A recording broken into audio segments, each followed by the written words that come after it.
Hello there, thrill seekers, and that was not Higher Ground. Somebody asked me if I'd try to do a cover of Higher Ground, and I tried to learn it, and then I learned it a different way, and then I decided to play something like different. I started playing around with it, and then I came up with a sort of different riff, and then I played that riff. And so the title of that song is Not Higher Ground. So it's not Stevie Wonder or the Red Hot Chili Peppers. And if the bots at YouTube, God, what the hell's going on with my hair? If the bots at YouTube try to say it is, well, it isn't. So if you're seeing ads on this, then that's wrong. That's not Higher Ground. Anyway, so here's one thing. Apparently there is a Zen retreat going on this weekend over there. There's some mountains over there, and apparently that's where the Zen retreat is happening. And I'm kind of concerned that some people are going to this retreat thinking I'm going to be there. I'm not going to be there. It's nothing to do with me. And so just in case you're going to a Zen retreat this weekend and you think it has something to do with me, it has nothing to do with me. Okay? So just clearing that up. So did you check out the thumbnail for this episode? If you did, that is Sick Magazine, and Sick Magazine was a kind of low-rent imitation of Mad Magazine that I used to buy every once in a while when I was a kid. Sick Magazine, there was Mad Magazine was the best. Cracked Magazine, Ziggy, shh. Cracked Magazine sometimes had really good artwork, but it wasn't as funny as Mad. And then Sick and Crazy were kind of the other ones, and both of them didn't have as good as artwork even as Cracked, and they weren't as funny as Mad or Cracked. But sometimes I'd get them if I couldn't get Mad, because when we were in Nairobi in Kenya, the newsstands carried Sick and Crazy and Cracked, but did not carry Mad Magazine. So there you go. Ziggy! Okay, so the reason I put that up there, the reason I used Sick Magazine, is because somebody wrote me in when he was sick, and he wanted to know how to do Zazen when you're sick, when you're not feeling well. And I took a long time to answer this question, so on the one hand, I hope he's better.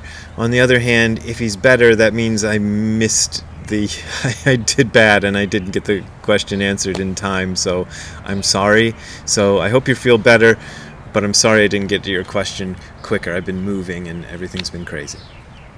So, crazy and sick and mad. It's been mad and crazy and sick, and I'm getting cracked because of it. Oh, God. Anyway, so the advice for doing Zazen or any kind of meditation practice, I suppose, when you're sick is basically the same as that jokey video I did a couple of weeks ago or a month ago, I guess almost exactly a month ago, about doing Zazen when you're high. It's kind of a similar sort of situation. I get sick every once in a while, and my normal thing is I still do Zazen.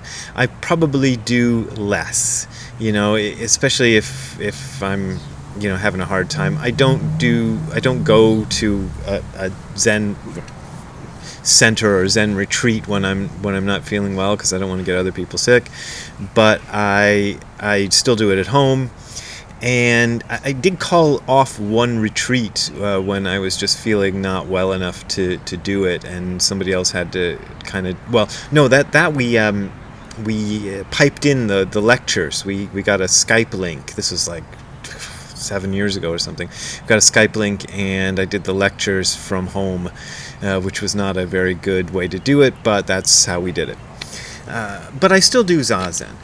I might do less Zazen. It depends on how I'm feeling or the nature of the illness and what it requires me to do. But it's like what my first Zen teacher always said. He said, do Zazen every day, even if it's just for 5 lousy minutes. And that's been my policy. I do it every day, even if it's just for 5 lousy minutes. So if I can only manage 5 minutes when I'm feeling sick, I'll still do it. There are legends of Zen masters who were dying. There's this whole idea of dying in Zazen. I'm putting it in quotes, but actually it's real. There are Zen masters of the past who were so dedicated to their zazen that they died in zazen. So they were obviously not feeling very well, and they still continued to do zazen and eventually keeled over right there doing zazen. The Buddha famously didn't die doing zazen.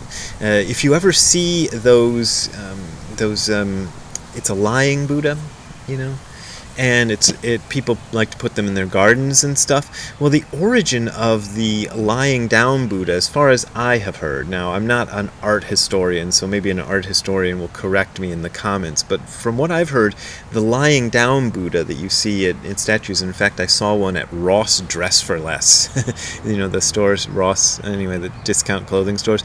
I saw a lying down Buddha in one of those stores just yesterday, I think.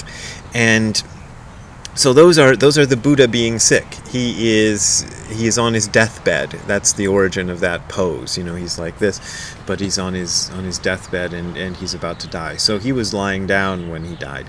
But there's Zen masters of the past who have died while doing zazen, and I assume they were not feeling well when they did it. My teacher, Guro Nishijima Roshi, I remember one time he had a bad cold. And he insisted on doing his lectures anyway. And he was he was about 80 years old, in his late 70s or 80s by then. And we were all worried about him, and we said, you don't have to do the lecture today. And he was like he's like, I'm going to do it. So he did his talk, and he was scheduled to do, let's say, a 45-minute talk. I think that's what it was. And I could see him, the only time I ever saw him looking at his watch while he was doing zazen, or not doing zazen, when he was doing a lecture. And he did his lecture, and at exactly 45 minutes, he stopped and went up to bed, because at that time he was living at the dojo in Motoyawata, which is near Yokohama, or maybe it's in Yokohama. Anyway, and so he had a room on the 3rd floor, and the lecture hall and zendo were on the 2nd floor, and then there was like a dining hall on the 1st floor. So he went upstairs and went to bed. But I'm sure he did zazen that day too. I mean, I didn't see him do it, but I'm sure he did, because he was very dedicated. So is it important? You can skip it. You can always skip zazen. There's a little story about Kobun Chino Roshi, who was my first teacher's teacher. He was Tim McCarthy's teacher. And someone asked him what is the best thing about zazen, and Kobun apparently said, you don't have to do it. So you never have to do it, and it's not gonna break your zazen if you skip doing it when you're sick, or for whatever reason, when you're high, or some other reason that you skip it. But like I said, I think it's better to follow my teacher's advice, my first teacher's advice, and do it every day, even if it's just for 5 lousy minutes. So that's what I would say. And it's not I don't know, there's no great magic to it. It's just it's just a thing. It's like, do you exercise when you're sick? Well, you probably don't, but you can do other things, and I think zazen is good whenever you do it, because you can kind of feel the reality of any situation. Here's another thing. I am prone to having severe headaches, and it's something that's gone on all my life, and I'm seeking medical treatment right now. I'm kind of in negotiations with this doctor about my headache treatments.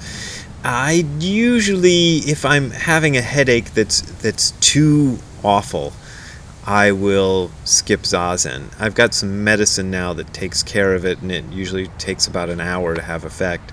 And so I can always just take the medicine, wait an hour, and do zazen an hour later. And that's usually what I do these days. In the past, when the medicine wasn't working quite as well, or when I was trying other things, I would sometimes skip it for a headache. I would sometimes sit with a headache. Depended on how I felt. Because you notice everything more keenly during zazen, I would notice the headache more keenly, it'd be more apparent during zazen. And the same thing if you're feeling sick otherwise, if you've got a cold or something, you're gonna probably notice your cold symptoms more if you're doing zazen. But that doesn't mean they've gotten worse. It's the same as anything. Everything like that, when you're thinking too much, it's not that your thinking has gotten faster or more stronger.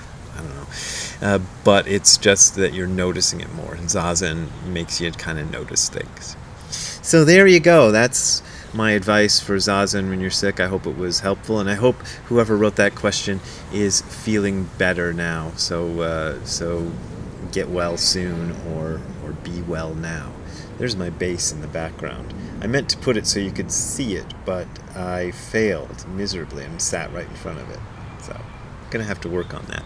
Anyhow, oh, it's growing out of my head. It's been growing out of my head this whole time. Oh gosh, how embarrassing. Anyway, if you want to contribute to me doing more videos like this, you can go to the URL you are seeing on your screen below, which is hardcorezen.info/donate. That is hardcorezen.info/donate. There you will find links to my PayPal and Patreon accounts. Those are my main and usually only ways of making a living, so I really appreciate your support. But as always, this is offered for free, so you don't got to support me if you don't want to support me. Also, new book out now. Not Hardcore Zen, that's been out for ages. It's called The Other Side of Nothing, and if you buy it and make it a million seller, then I won't have to ask for donations anymore. So go buy that. Ziggy says buy it. He's sitting right at my feet this whole time. He usually doesn't do that. Anyway, we will see you again. Have a good time all the time. See you later. Bye. Hey Ziggy, did you enjoy the video? Are you feeling good? You're feeling pretty good today, aren't you? I'm glad you're not sick. All right, we'll see you later, Ziggy. Bye, Ziggy. Ziggy. Bye. Bye.